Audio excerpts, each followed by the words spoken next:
So Daniel, have you actually measured sort of the impact of people interacting with your content and how that impacts their conversion rates?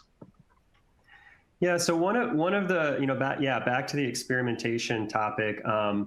One of the sets of experiments that we ran was, well, let me show you first what a banner looks like inside of Snagit, just because it's a little bit vague if you haven't seen it, right? So this is the interface of the product with sort of this toolbar across the top, and then this blue section is, we just call it a banner. We coded in the display of that, but we're using Revenera to power it, right? So if I want to make a new one of these, I go into Revenera, reach out, I create it as a campaign, put in some XML. That XML gets delivered to the product, and then the product knows how to render that as text and links.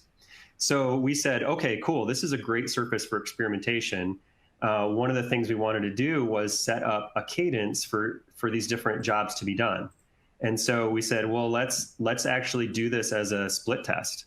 And so I worked with some of our user assistance folks, and we said, let's have a control that's pretty generic, and then let's have a variant track, which is like day 1, day 2, day 3. Each day you get another message, and then another variant, and compare those 3 against each other and look for lift.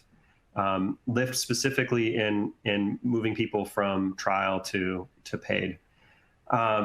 So yeah, and that's exciting because it's actually really hard to find many ways to test impact of things like this. A lot of our people who are doing this kind of work have to fly blind a lot of the time.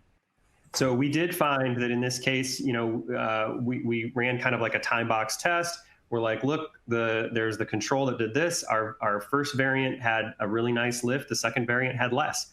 Let's put the first variant into production. And that's what gets served up to every new user who comes into the trial and says, this is my job to be done. And then we can just let that run and optimize it over time.